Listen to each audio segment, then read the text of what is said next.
لسبیلا میں Lasbela university of agriculture, water and marine sciences میں centre of excellence اور office of research innovation and commercialisation کے زیر اہتمام جرمن کوآپریشن اور یورپی یونین کے اشتراک سے زراعت کو پائیدار زرعی کاروبار میں تبدیل کرنے کے موضوع پر 2 روزہ بین الاقوامی سیمینار منعقد ہوا۔ سیمینار میں vice chancellor professor doctor Abdul Malik ترین، pro vice chancellor professor doctor الہی بخش مرغزانی، registrar doctor Balaj Rashid, ORIC کے director professor doctor Abdul Majeed Baloch, مختلف فیکلٹی کے ڈینز، محققین اور اساتذہ نے شرکت کی، جبکہ بین الاقوامی ماہرین ہانو فریڈمن نوب ایشین یونیورسٹی چائنا کے پروفیسر ڈاکٹر وینو، ونسٹر یونیورسٹی لندن کے پروفیسر ڈاکٹر میر دوست، سالار پروٹین فارمز کے CEO ڈاکٹر احتشام رضا، محمد باعث اور NAVTTC کے ڈائریکٹر جنرل ڈاکٹر حسین بخش مکسی بھی شریک ہوئے۔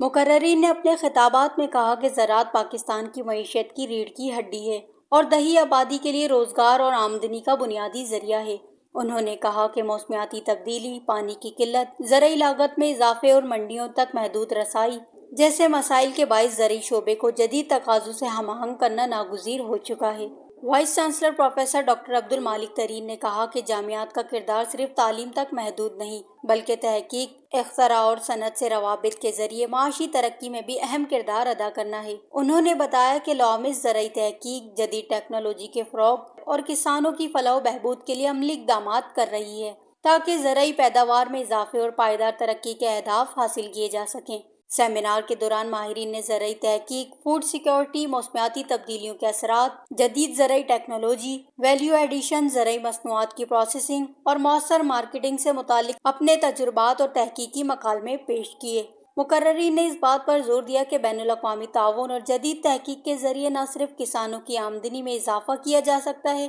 بلکہ قومی معیشت کو بھی مضبوط بنایا جا سکتا ہے۔ سیمینار کے اختتام پر شرکاء نے اس عزم کا اظہار کیا کہ زراعت کو جدید خطوط پر استوار کرتے ہوئے اسے ایک پائیدار اور منافع بخش زرعی کاروبار میں تبدیل کرنے کے لیے مشترکہ کوششیں جاری رکھی جائیں گی تاکہ غذائی تحفظ، معاشی استحکام اور دیہی ترقی کے اہداف حاصل کیے جا سکیں۔ وش نیوز، لسبیلا۔